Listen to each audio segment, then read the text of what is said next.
thank you all for coming. So I'll get started in just a minute, but I'm very pleased to see so many people here. Thank you. And please let me know in the back if my volume goes down, because that happens sometimes. So just give me a wave.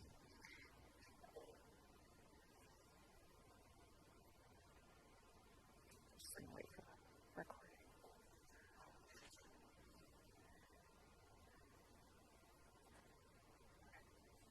Thanks. Okay. Good morning, everybody. So my name is Liz Galoozis, and I think it's on. Yeah. Yeah. Okay. Great. Thank you so much. Getting ahead of myself. And I coordinate the Claremont College's libraries teaching program, which is mostly sort of shorter term teaching, asynchronous teaching. So I don't teach semester long classes like I'm sure many of you do, but that's sort of my role at the colleges. And our teaching program's goals involve supporting students in finding, using, and evaluating information for research and other kinds of assignments. But we also often see students in appointments seeking help with research-based assignments. So why are we here today talking about building engaging research assignments with students? I want to start with this middle one, actually. So I led a CTL learning community this past fall. It's going to continue into the spring. If you want to join, Sadie was in it, where we discussed this topic and read about it, about assigning research to students. And when I say research, by the way, I'm not talking about sort of like a lab type of research or original type of research. I'm talking mostly about students working with other kinds of information, secondary research, primary sources, to write or present or do something like that. I mentioned that this is what I focus on, as well as many of my colleagues at the library. We, in the library world, call this information literacy. I think it's leaked out a little bit into some other contexts, but this is essentially what we mean by that, is not just finding a source, but understanding its context, evaluating it, being able to synthesize it. And if anybody was in the previous session about generative AI, you will know that it's increasingly easy for generative AI to produce what you might think of as a traditional research paper or essay, or any kind of essay really, but also those that involve using sources. And I actually heard some very interesting things in that session that I might want to bring in as we go along. So how I want to sort of approach this is think about where we're coming from in terms of what's the status of you all. Do you assign research assignments? What do you think about when you think about traditional research papers? I'm going to talk a lot about the things that we read in the learning community and what we learned from them about how students interact with research assignments. And then I want to have a good amount of time for reflection and brainstorming on our own for our own instructional contexts. Okay. So, I'm curious, when you hear the phrase traditional research paper or just research paper, what kinds of things come to mind? There could be aspects of the assignment, qualities of it, feelings about it.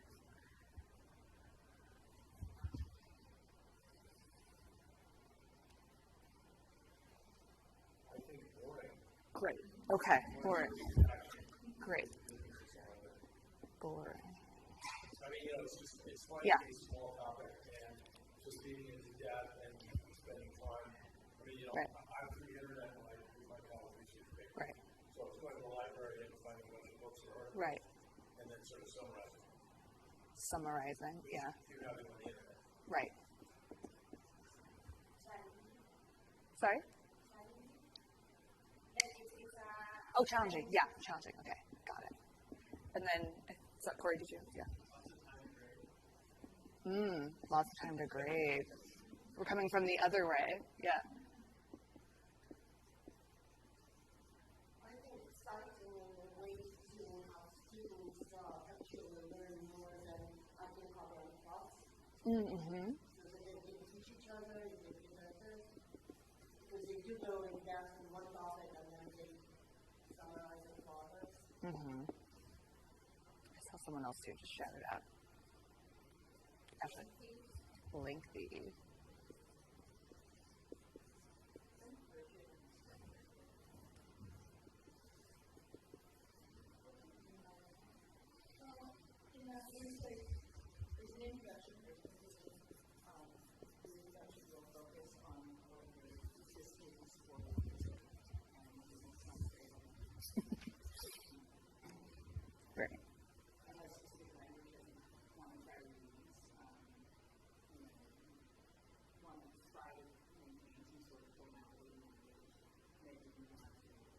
use the passive voice, not use the passive voice. Right.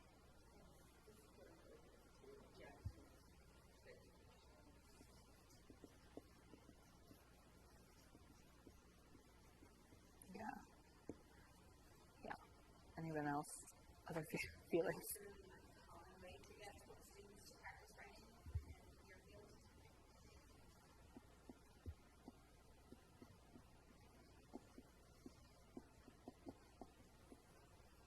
Right.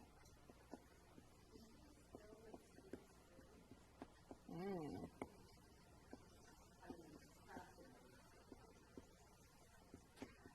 That's a great segue. That is a wonderful segue. We're going to talk about that. Awesome. So thank you all. That's really helpful. Now I realize I'm standing right in front of it, but we can come back to it later. So yeah, when I think of that, I feel like I can recite the assignment, right? I can say like, write an 8 to 10 page paper on a topic of your choosing. Use 4 to 6 scholarly sources. That kind of thing. And maybe there's implied structure like that. Maybe it's spelled out. But yeah, and I'm gonna ding a little on the traditional research paper today. Sorry. So if you love it as an assignment, I think there's also just ways to improve it. So we can talk about that. And then I already talked about the sort of what I mean by secondary research. So using sources, not necessarily conducting original research, although that's an idea too, and it lends itself better to certain types of classes than others. But we got at this a little bit, right? There's a common way for students to practice writing. What are some common goals that you think when instructors, such as yourselves or other people or your own instructors, assign research papers or other types of research assignments, what are they trying to accomplish? What are the goals, the learning goals or the learning outcomes that we're hoping students will get out of this? I'm going to put this over here.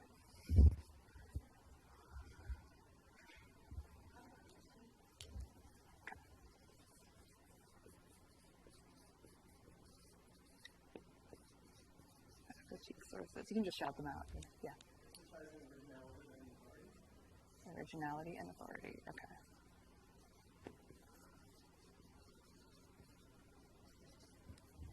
Window into complexity. Ooh.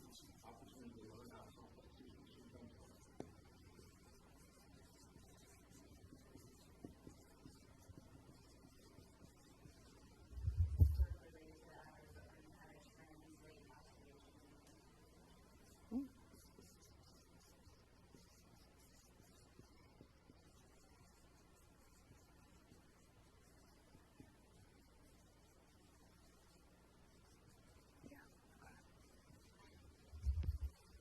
Anyone else? Mm-hmm. Right. Anybody else?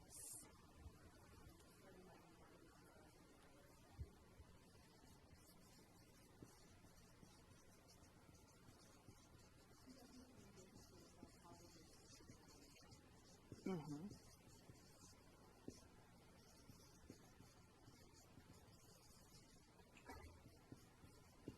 Okay.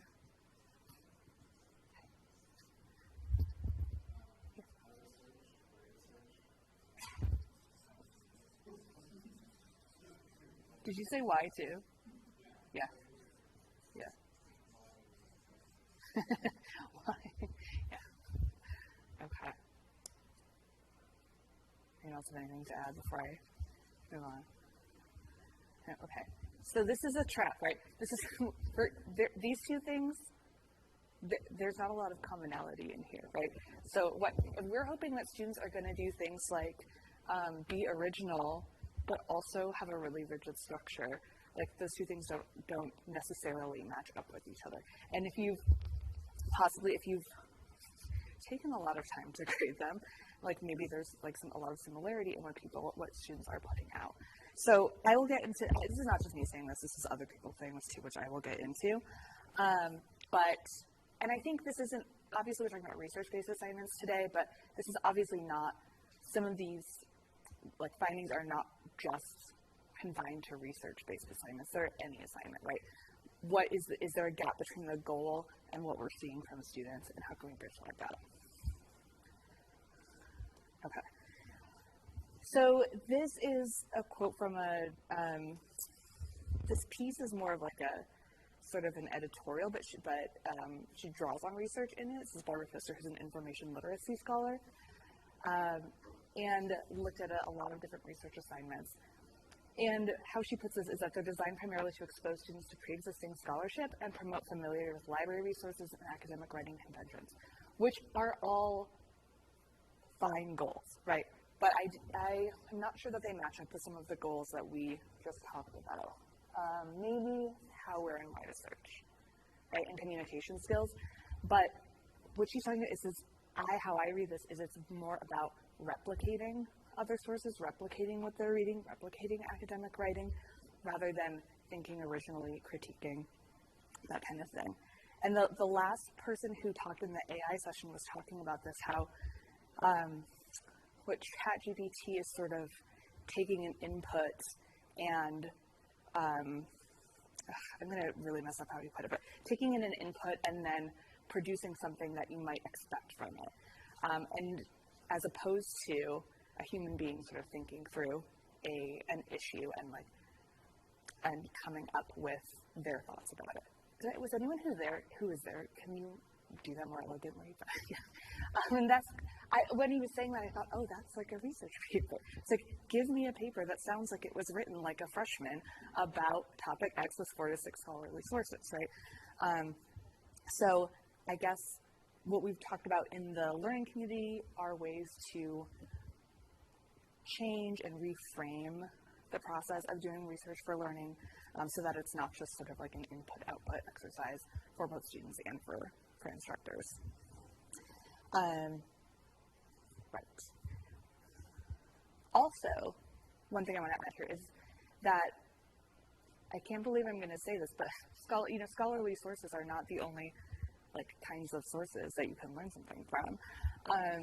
But I think a lot of our students come into college with binaries about what sources are good and bad, and the scholarly popular binary, the .gov, .com sort of binaries, that they just want to do it right. They want to do something good, but they're also kind of giving themselves a very narrow window into an issue if they're only looking at scholarly sources.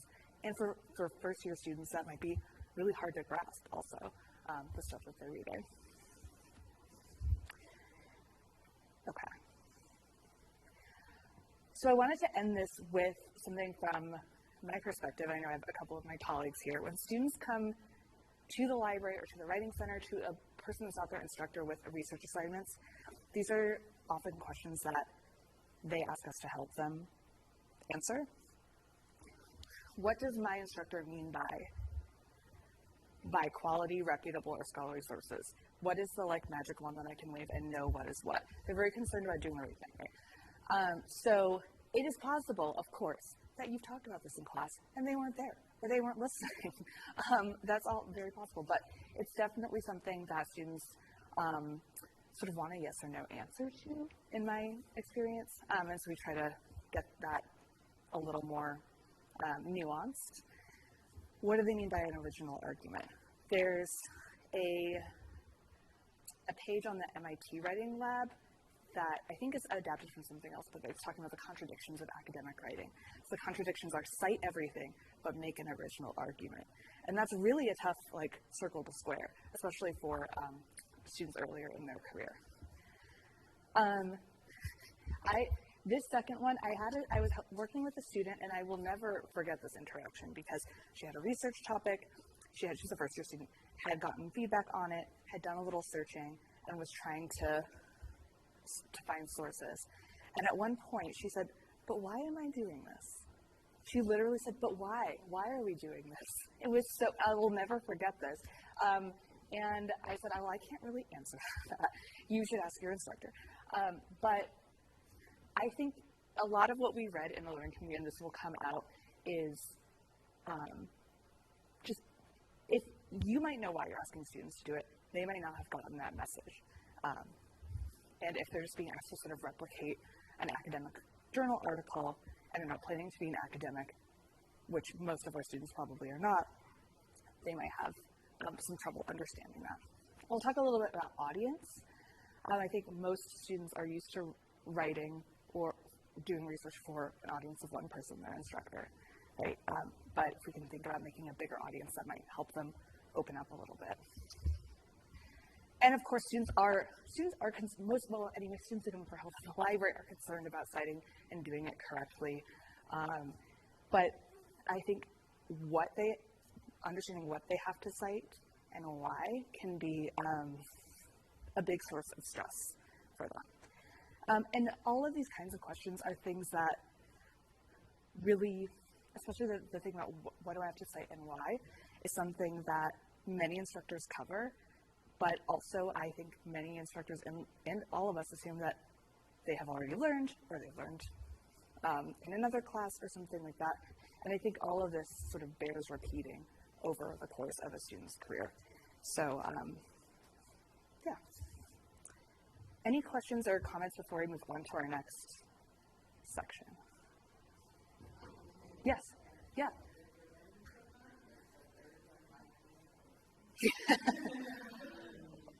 It might be. Yeah. Well, yeah, actually, yes. There's a couple of very prominent case studies of that recently, aren't there? Yes, exactly. And I think, that's an interesting point, is to take this. I think when the student is working on a paper, right, understandably, they're very focused on that paper, that class, but thinking about citing outside the academic context, I think, is something that is very important to communicate. Yeah. I would emphasize your second question. I taught a field course last semester with Ramona, and we actually had clients.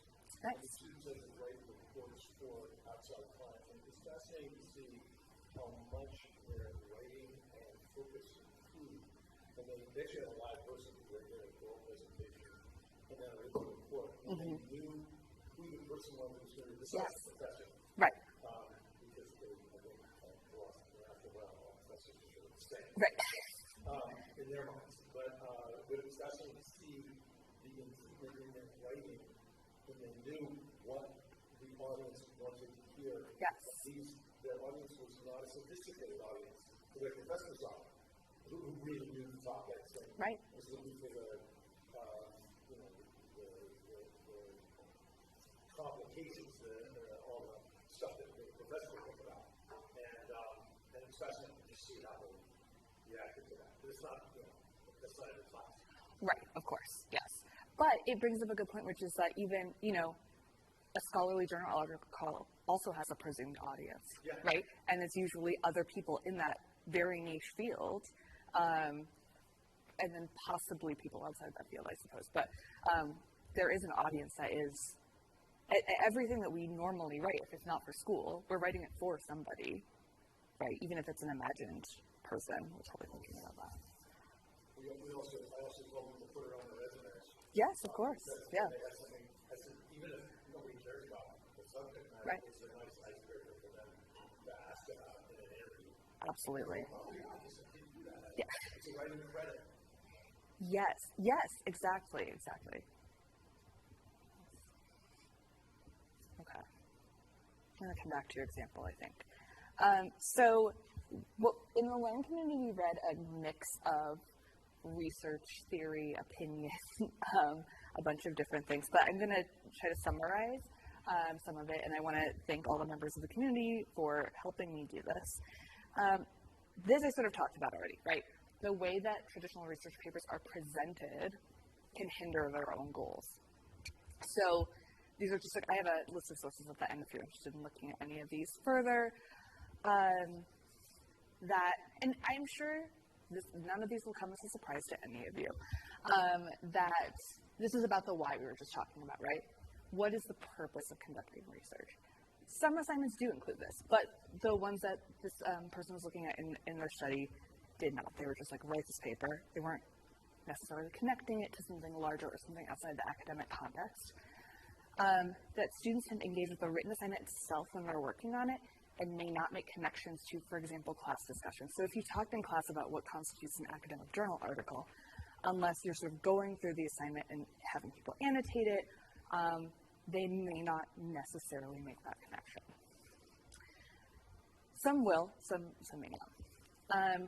I'm sure this will come as no surprise to anybody who has read a research paper, that especially when students are beginning to write research papers or learning how to write, that they are thinking about, okay, I have a thesis, I have found the source, I will Control F find for the words that are in my thesis in this source and pull out this quote, rather than maybe like reading a source or engaging with the literature in a field, getting that window into complexity of issues.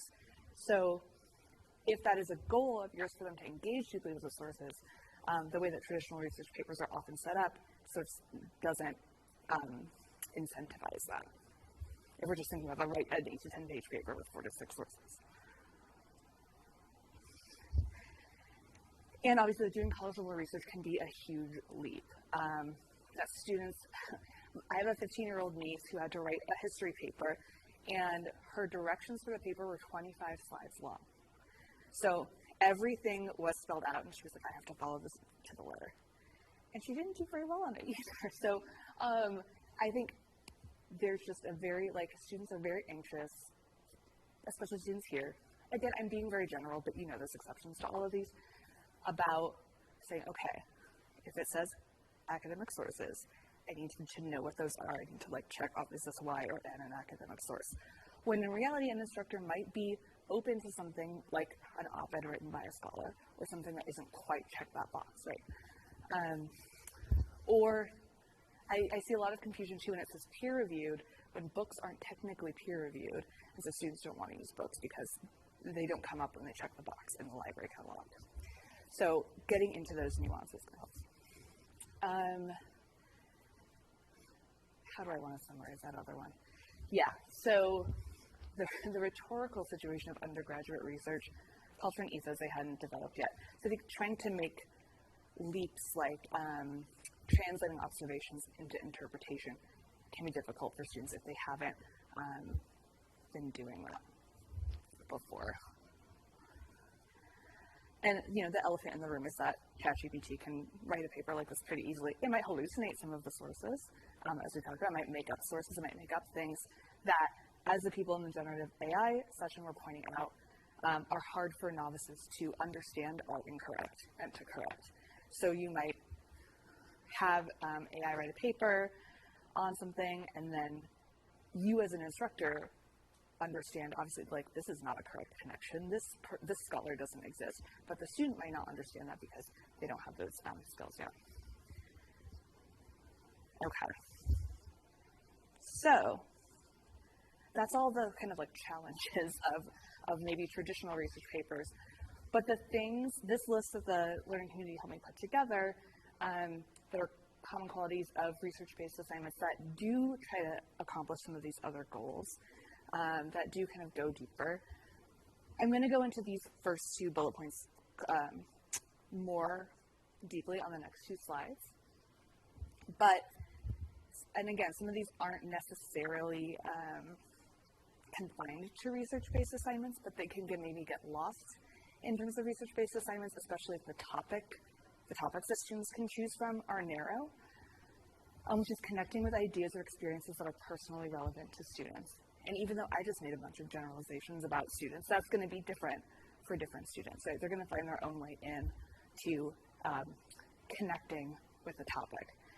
This is something I also have noticed, and maybe you have noticed too about students, is that when they're choosing a research topic, sometimes I feel like they want to pick something that they think sounds academic or that their instructor will like, rather than something that they are actually interested in, which is which is how I do research. I do research on things I'm personally interested in, and that means something to me. So I think that has to be, students are often hesitant to do that, I think, because they don't feel like it would be welcomed necessarily. This is just true of many assignments, so composed of several steps, scaffolded. So if you aren't just asking for a final paper, we'll talk about some examples later. Maybe there is a topic that you turn in, then maybe you read one source deeply and talk about that, And then there's an annotated bibliography, building in some of the steps that get at these goals. They include reflection. So reflection on the processes of finding information, of using information, of decisions that they've made along the way. And really making it sort of explicit to trace a conversation between sources rather than mining for quotes. So that might mean something like you take something that you've read in class and talk about how that author is using other sources. Ideally, they're not just mining for quotes. Ideally, you go back and look like, oh, they're summarizing this part of it, or they're disagreeing with it. Different ways that authors use sources rather than just sort of patchworking them in. Again, we'll talk about a few examples of those. Okay, so those first two that I was talking about, utility value and inclusive content, are phrases from this book chapter that we read, but you could phrase them in other ways too. So this is kind of what you were talking about. Sorry, what's your name, Tom? This is kind of what you're talking about. Utility value, right? Assignments that might have personal value to students, that are useful in another way. And again, that's going to be different for different students, so it could be a challenge probably to figure out, not everything is going to be useful to everyone in the class in the same way. But that how I read this is there's a context to what you're doing, right? The context is presenting to a client. The context is communicating something they've learned to their fellow students, not just sort of like writing a paper because we write papers in college. Yeah, and then the other, again, not confined to research assignments, is inclusive content. So that includes providing clear instructions like articulating, for example, what an academic source is, building upon, right, other things that have been talked about in class, which probably many of your assignments do. And I went back and looked at this about examples that are equally familiar to the students. This is really hard, right? Because especially if you're teaching like a first semester class, how do you know what is equally familiar to students? But I think that's just pointing back to the concepts that you talked about in class already. Okay. And going to that second bullet point of clarity, I talked about this a little bit already, but defining terms or considering asking students to write about why they chose the sources they did. Okay, this could be and or, I suppose. So if you have an open sort of use information, use AI, use popular sources, use social media, or even if you are just using scholarly sources, right? Why did they choose Why did they choose the sources they did as part of the assignment? Why did you pick this article? What about it made you interested, gave you insight into your topic? And ideally that's slowing students down a little bit from just taking those first 5 articles and like shoving them in. We talked about audience already, right? And maybe you could ask students to help define their own purpose for their research. Why do they want to do this research? At the library, we have an undergraduate research award, and this past spring, a student won who had done both secondary and primary research about the community gardens in Pomona, where she grew up. And she talked a lot about what sort of motivated her and her mother working on them, and that inspired her to do further research on them. So it doesn't have to be that, like, deeply personal, but maybe their purpose is they want to, have someone on a resume, or to be better equipped for a job interview, or they want to understand something further that you talked about in class. Okay, this is a personal one. I have to say, because students get so stressed out about citation, I'm just going to say this. If you say use whatever you want, it is stressful for them. If you may know this already,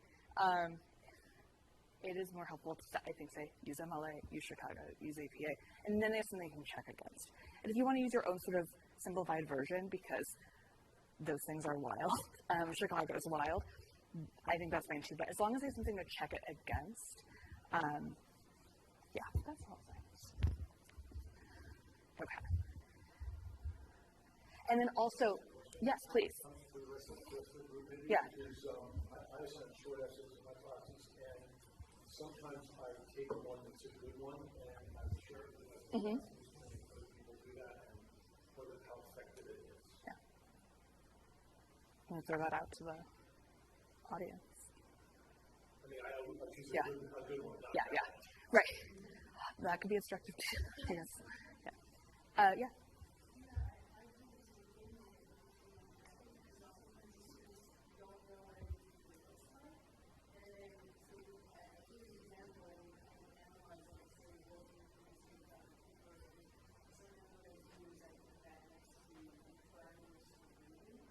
Mm-hmm.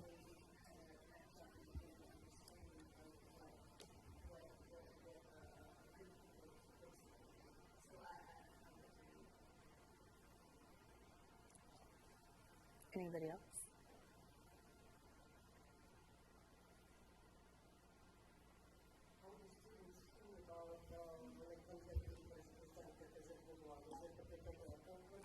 I told them at the beginning of the class that there's assignments that they're providing me, providing to everybody else in the class, start off with, and that I will choose ones that so they know going into the class that this will happen. And I'm obviously trying to be gentle about it when I do it, but then I circulate it and say, this is why this was in 2 or 3 pages, why it was a good essay, what they did well, and usually there's a little bit of critique in that also, instead of being highlighted. The problem is that usually it's 2 or 3 people who read the really good ones all semester long. So you have to figure out how to spread it around a little bit. Yeah. Yeah. So going through, like, talking about, well, what has made this good, right? Yeah. That makes sense.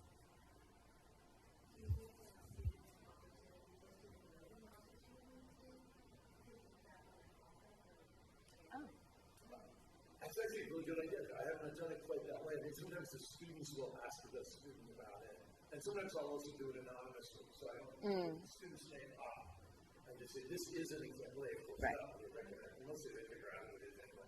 But that's a good way to do it, would be to ask the student to talk a little bit about their process. And help Yeah. I mean, what you're doing is like, the student, this group, this generation of students is thinking, I want an A, I want to do it the right way. Yeah. And I'm trying to get them to sort of break that mold a little bit and think as you're kind of originally Right. gets them going, what's the process that Right. thinking about evolution. Yes. Yeah, and I think that's also what, like, ungrading is about. That's what some of the other things that people are talking about today is thinking about, is like valuing the process, which is hard. It's hard to communicate. It's hard to get students engaged in. You know, when I was in high school 25 years ago, that's what I cared about too. You know, it was like getting an A and doing things right. And it's hard. There's a lot of pressure. Yeah. But one thing that I wanted to add on here too is just about not only defining terms, but if you're saying if you're saying 18 pages, if you're saying 4 to 6 sources, like why?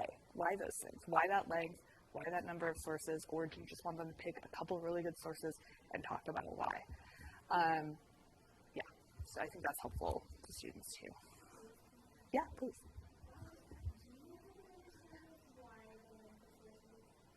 Why a number of sources? I'm going to think about that and throw it out to all of you. Is there a reason why you require a certain number of sources if you do in research? I mean, oh, go ahead. I taught a class, it was about revision polymers class last semester. I guess one of the reasons why I have a higher source count was because they were supposed to be doing my research proposal that was based on some existing work. And so if I told them that, like, if I were to write this and it's going to be 4 pages, I would expect to have probably closer to 60 sources. But I didn't want them to have to do that, so I will have them do 15. And so it's sort of that even was pushing them a little bit. And that's so many sources. And it's like, it is, but I'm trying to sort of build you towards if your next step is a PhD, you're going to a lot more. And so I specifically said that, but I think it would probably be very different for different people. That was just, this is what you might expect if you're going to write this length for this purpose. And so that was very context specific. That's really helpful. Yeah. I teach a course in environmental studies, so they're all policies. So being able to reach across sources is important. So I ask for 10, 13, 15 artists. But on asking them to define purpose to get to those sources, I do an annotated which makes them justify why they selected what they did and gets sort of that piece out of the way. What I'm worried about now is how they are vetting those. They've got an alternative besides Google Scholar and the library to really start to dig for sources. As if a lawyer can cite a case that didn't exist That's right. without knowing that it didn't exist, how are they going to? That's a great question. Yeah, I do think that the sort of minimum number is based on maybe like not relying completely on one point of view or one sort of area, although you could do that with 4 too. You could find 4 things by the same person. But in thinking about, that's why like an annotated bibliography, I mean, this is a spoiler alert for a couple of slides in, but Megan, who I think is presenting right now, talked about framing her annotated bibliography as like a panel. Like, imagine all of these authors that you had, that you consulted are on a panel together. What are they saying? What do you think they would say to each other? To try to think less about the sort of like, here's A, here's B, here's C, but getting at that conversation. Yeah, and that's something I think about all the time is evaluating sources. And actually, I think it's because in the AI conversation we were talking about vetting what comes out of ChatGPT, and I think, if we can build it and if we have time and if we can build it and have time, that to take a critical eye at all of the sources that we're using. The biases that are built into AI, that it's mostly built by like one demographic of person, that's in scholarly publishing too. So being able to criticize, look critically, critique sources at multiple types of sources, and not in a like sort of, again, not a binary way, like, oh, well, what does this person know about this because they have this background? But I think bringing more sources together is helpful for that. It's really hard to critique a source in isolation. And I say that as an English major who wrote many papers on one source in isolation. But I think that school's sort of older now. Okay. All right, we've kind of already jumped into this conversation, but I want to jump into it more about, are there examples of assignments that either you've assigned or completed or know of colleagues that have assigned that include some of these qualities? We already talked about that presentation and the annotated bibliography. And then what are some challenges to creating assignments that have either one or more? I think it's a tall ask to like include all of these in one assignment maybe. But does anyone have other examples of assignments that you think accomplished one of these qualities well, or challenges you can think of? Excuse me.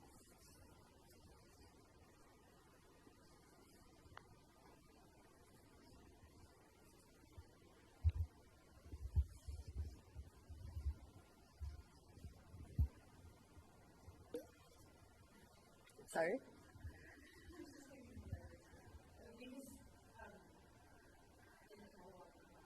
Mm-hmm. We were cataloging a portfolio essay for our project for and a lot of freedom of what sources we use to make the portfolio, which is good because, we're all library school, library workers work in all sorts of places. So we all have different ideas of what things like that would be personally relevant to us. Mm-hmm. Mm-hmm. So having that in our curriculum is really good.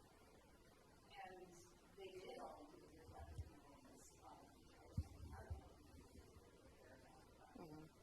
was our experience doing this? Like what things are we unsure about? Because if you've never done development before, it's actually very subjective. Mm-hmm. So including that sort of reflection is really important to see.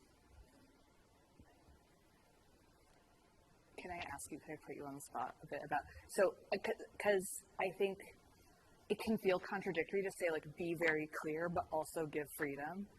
Like, how do you feel like that was balanced in that assignment, if it was? I mean, I think we were told to, like, to look at things with a certain level of complexity. Because in the course of our regular, like, class sessions, we talked about those specific sort of concepts or cases. Okay. And so it was sort of expected that we would incorporate that language into our portfolio in some way, but like how much and in what way was left up to us. Okay. And, you know, the types of things that we looked at could vary. So, you know, there were some people who focused very heavily on looking at, like, rare books with marginalia and cataloging those in sort of the context expected, like, this is for, like, a special collection archive. Was I cataloged a lot of music scores, so Yeah, so it was sort of the same structure for everybody, but you could, like you said, choose how much and what type of thing to study, right? Yeah. Okay. Cool. Anybody else thoughts on either of those questions? Yeah, please. This is the beginning of the semester, so I'm teaching a solutions class. And I'm trying to think of what the first written assignment will be. I get a lot of written assignments in the short run. So my first written assignment, I think, is going to be identify a climate issue in which in your lifetime, these kids are between 18 and 22, right? You've seen some change in the environment, and then do some research on that, and then present it to the class with one or two images of policy behavior that you're talking about. So that has several. A, it's personal. Right. B, it requires some writing, so you can see their writing. C, it also exposes them. They're going to present to the class. Right. And they're going to have to think about. It's going to introduce them to each other to seminar. And then D, they choose an image, because I think these days, so many of these issues that are policy issues are related to images, not just writing. Exactly. E, if you have a long list, it gives me a chance to see their writing. Right. Give me an initial sense of what their level of writing skill is. Right. To build the class. But that's not really a research paper, but there's research involved. Exactly. In it.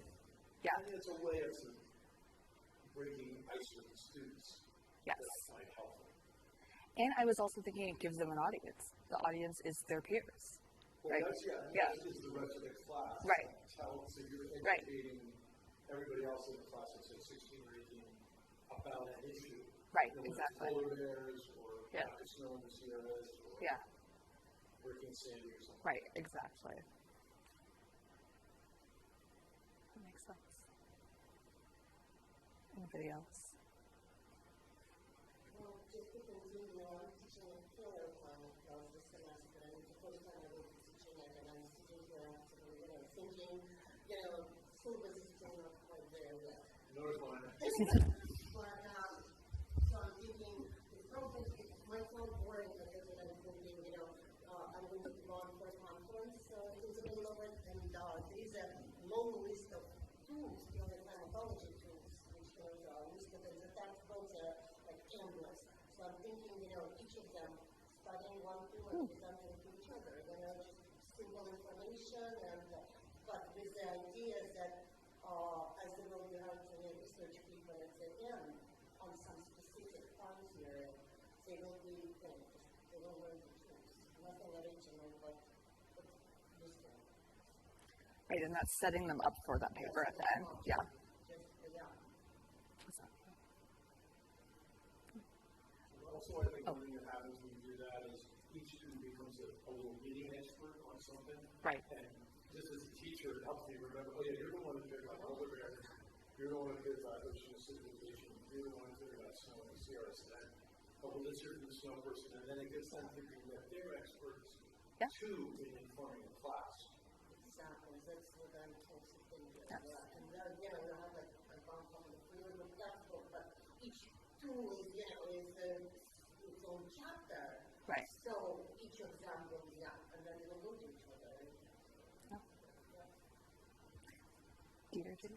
Yeah, a lot of the assignments that I've seen students come to me with library seem to kind of address a lot of the things you talked about are multimedia projects, which are more complex and probably take longer depending on the context. But for example, Kaiser sociologists, they're often scientists like a podcast. So it's a way where students do have to engage with sociology literature and understand it, but then simplify it and make it digestible for a broader audience. And it's typically something that the students really care about, that they want to educate the wider public on, so they also have a good audience. Also, like I had a student who calls that student came to me for their thesis. They're from rural Appalachia, and they're really interested in housing rights and history of property seizure in Appalachia. So they were creating like a YouTube video about that, in addition to like a shorter research paper. But they were using the video as a way that they could actually use something like that within their community later on, so they had some sort of clear piece.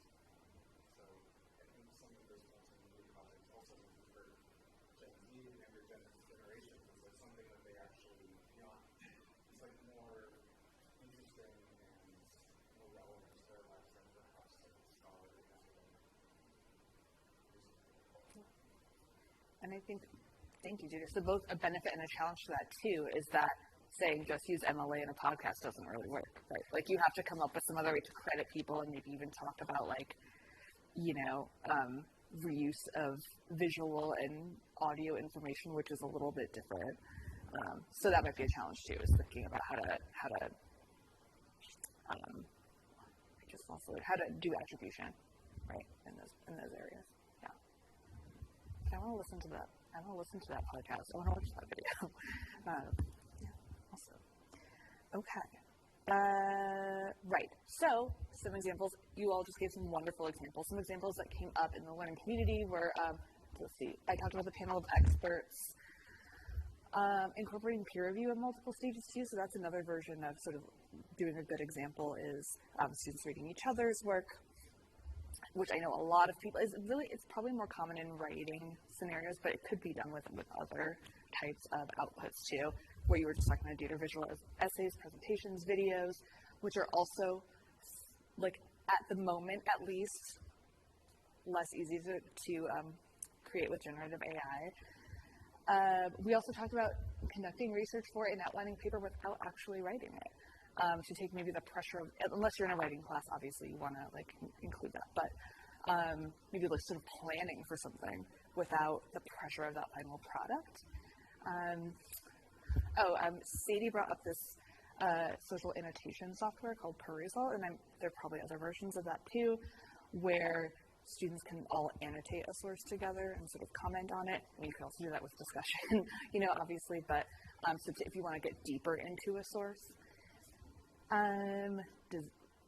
had a psychology professor who talked about asking students to design experiments around psychological issues or disorders. And that also brought in like that they had to follow ethics, of research on human subjects, that kind of thing. I can't remember who said this now, maybe Sadie, you can help me, to trace the origin of a fact or I think this is Heidi also, actually, Heidi Blocker. To, instead of saying like, here's a topic or a question, to take a fact or a myth, and I think she was talking mostly about myths about mental illness because she's a psychology professor, try to find where that came from. So making it more of an investigation. And then, don't hate me after doing this, but thinking of something as like an exhibit. Also, there are online tools like Omeka where you can create a digital exhibit. It's kind of like a portfolio. You can think of it that way too. So these are some examples that just came up in the fall semester. I'm sure there are lots of other examples, as we just heard, of sort of things besides a paper, which of course papers are fine, but like alternatives to those. Okay. So we have 25 minutes. I have two sort of more interactive things. So if that's not your jam, I understand that. But if you haven't done a pair share before, this could be either in groups of 2 or 3, just small groups. I'd love for you all to discuss this, some of these questions. You don't have to discuss all the questions. You can do whatever like is most appealing to you. And then I might ask a couple of people to share. So yeah, some of this we've discussed already, but what do you want students to get out of research? What are things you've noticed students struggle with and succeed at? And based on your own experience and on what we've talked about today, what do you think is influencing those things that students are struggling with or succeeding at? So if you don't know the person next to you, introduce yourself. And let's maybe talk for like 10 minutes or so, or however long it sort of organically takes. I'll ask a couple people to share, and then I have one last thing. So go for it. Either way. Okay. I just want to I really hate interrupting conversations with students or anyone, but I want to be mindful of our time. Okay. Is there anything that came up in the groups anyone wants to share with the larger group? An insight, a question, a resource, anything like that? Oh, is there anything that came up in your smaller group that you'd like to share with the larger group? An insight, a resource, a question, something? We had a very dynamic conversation. Excellent. We discovered all sorts of things. Excellent. One of the things that was useful for us is we're each sort of in different ways talking to some extent about environmental analysis or the interaction between policy and like the environment in our field, whether it's ecology or law. And one of the things that we talked about is how we could try to help or like try to collaborate more with each other so that we can focus our research assignments so that they're more context focused, but across fields, or sort of ways that we can utilize each other's expertise to make it more targeted and more useful for students. And so that's something that we're sort of thinking about and trying to do is like how could we bring in someone who has a specialty in law into the classroom and use that to help our students target their research, or how would we use it? Yeah. That's amazing. Love that. Can you also raise your hand back there?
Excellent. Yeah.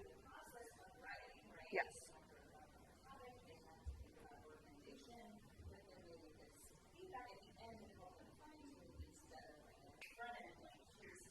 Yes. Yeah. Exactly. I love that. I think someone, it might have been Paul Gaffney or Megan Davidson said they also, like, after students write a paper, they give the same prompt, or maybe even before, they give the prompt to ChatGPT and critique the paper that it wrote, and how they would do it better. Anybody else? Yeah. Oh. Yeah. Sorry. No. Yeah. Right. Right. Right. Exactly. She gave us an assignment, yeah.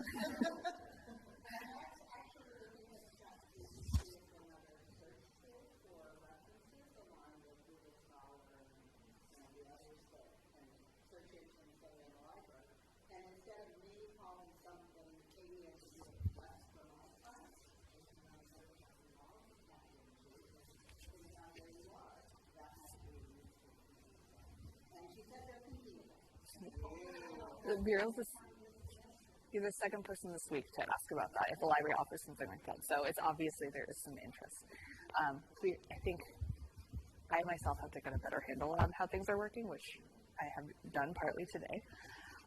So again, don't want to stand between anyone and lunch. I have a reflection sort of brainstorming worksheet that you can, I'm including a link to the Google Doc here if you want to make a copy, and I also have some print copies here with some of those common qualities, maybe thinking about ways we can pass this down, incorporate these qualities.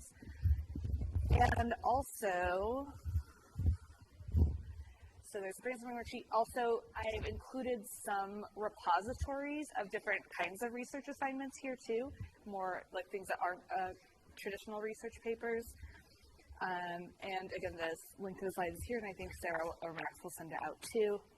And then, of course, citing my source. I use Chicago, if anyone is curious. Okay.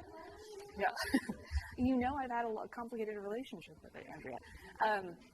But these are all great, and I recommend them. So thank you so much for coming and for engaging in conversation. I'm happy to talk to anyone over lunch if you want about anything further. But thanks so much. Have a wonderful rest of your day.